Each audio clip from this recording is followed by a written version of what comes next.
Système biométrique très élaboré, simplement pour surveiller le temps de travail, nous semble abusif. Là, il y a des systèmes de badges qui sont tout à fait classiques, qui doivent répondre aux attentes. Ce qui émanait aussi de notre direction, c'est qu'avec une carte, nous aurions pu tricher. On peut pointer avec une carte, mais cette carte peut être donnée à n'importe qui. C'est plus difficile avec une main, bien sûr. Et c'était un des buts qu'on a poursuivi, c'était effectivement d'éviter la fraude. Le fait de dire vous êtes tous potentiellement des voleurs ou des gens qui abusent, c'est pas quelque chose de légitime, parce qu'on doit avoir confiance quand même à ses salariés. Quand les gens savent qu'il y a un certain contrôle, même s'il n'est pas effectué, ils font attention, un peu plus attention. Donc ici, l'intérêt de cette convivialité, il suffit de double-cliquer pour arriver dans la fiche de sa journée. On sait ses badges, on sait son arrivée, on sait s'ils ont eu des congés, c'est écrit. Tout ça, on l'écrit dedans. On veut tout surveiller d'un salarié, on veut surveiller à la fois ses comportements. Et donc effectivement, on est soupçonneux vis-à-vis de lui, on lui fait pas confiance. Quelqu'un qui arrivera à 8h tous les jours pour commencer à 8h30, au bout d'un moment, on peut lui poser la question, pourquoi vous arrivez une demi-heure en avance tous les jours? Peut-être qu'on peut aller jeter un œil sur le téléphone, voir si la personne ne va pas utiliser le téléphone, le truc personnel. Non mais, voilà, il y a des raisons. Certains employeurs imaginent qu'on peut normer les salariés. Le problème, c'est qu'un homme, une femme, c'est pas une machine. Il a ses goûts, sa façon de voir la vie, les choses et son travail. Et les normes ne peuvent pas, sans provoquer de vrais dégâts psychologiques, imposer à une personne de nier sa personnalité. Toutes ces techniques modernes tendent à fortifier, à donner tous les arguments de la modernité à cette instance de surveillance. De façon négative, on peut se rapprocher de ce type de regard technique, scientifique, comme un regard qui met en danger la racine d'où naît en homme la parole, ce qui fait sa spécificité, comme le disait mon maître Lacan, d'être parlant.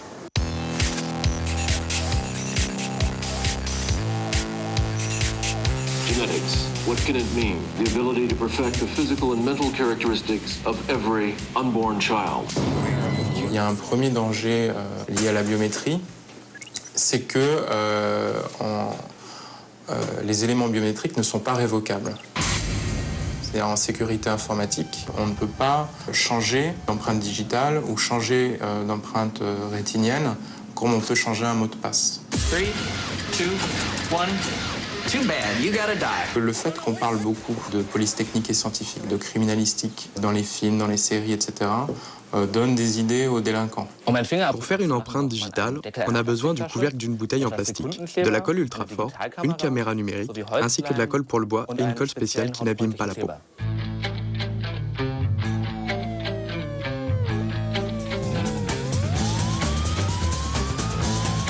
Il y a eu des exemples depuis des années avec des espèces de doigts en caoutchouc, etc., qui tiennent plus lieu du côté ludique de la chose, à mon sens, même si c'était des attaques avérées.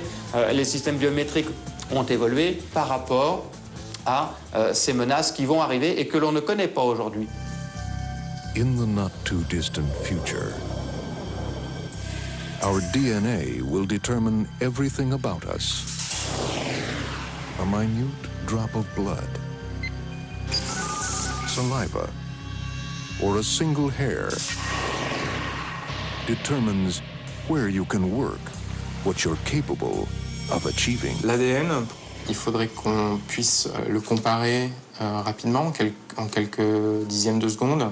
En l'état actuel, la technologie n'existe pas. In a society where success is determined by science.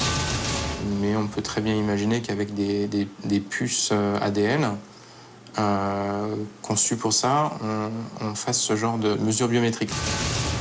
L'ADN, on laisse des traces ADN dans des pots qu'on abandonne. Et donc, si jamais on devait envisager l'ADN, il faudrait que ce soit utilisé d'une façon bien particulière. But in a place where any cell from any part of your body can betray you, how do you hide? When we all shed 500 million cells a day. Welcome to Gattaca. Bien avant la biométrie, le sujet disait à Freud, je me sens observé partout où je vais, on me voit, on me contrôle, on n'ignore rien de moi. Et donc déjà l'esprit est préparé à rencontrer cette surveillance qui aujourd'hui s'incarne dans la réalité.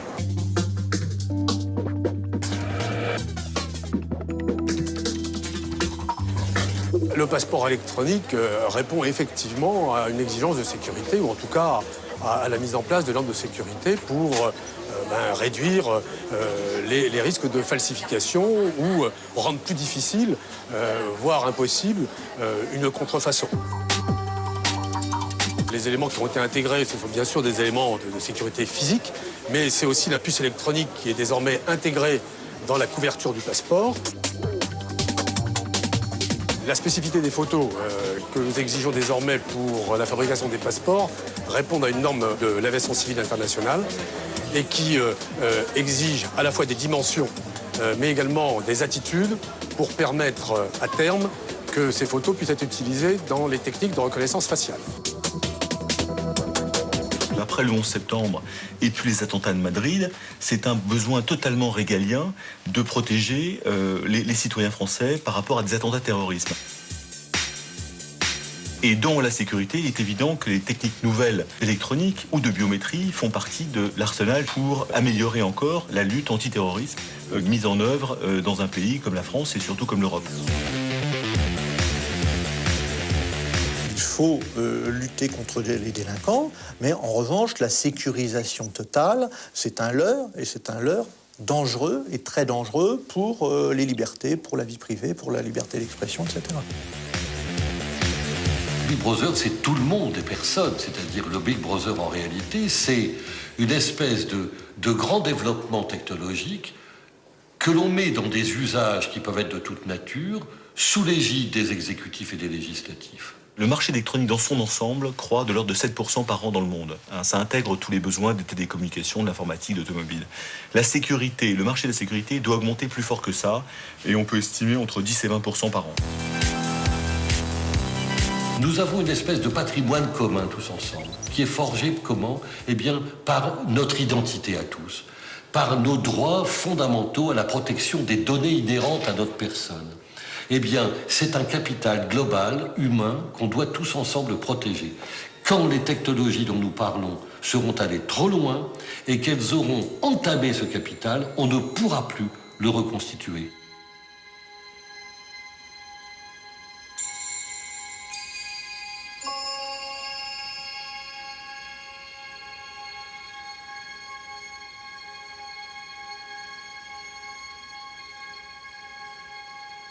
Il n'y a pas de risque que les individus soient à terme tous identifiés par une puce qui serait placée sous la peau, peut-être à la naissance. Tout ça relève un peu de la science-fiction.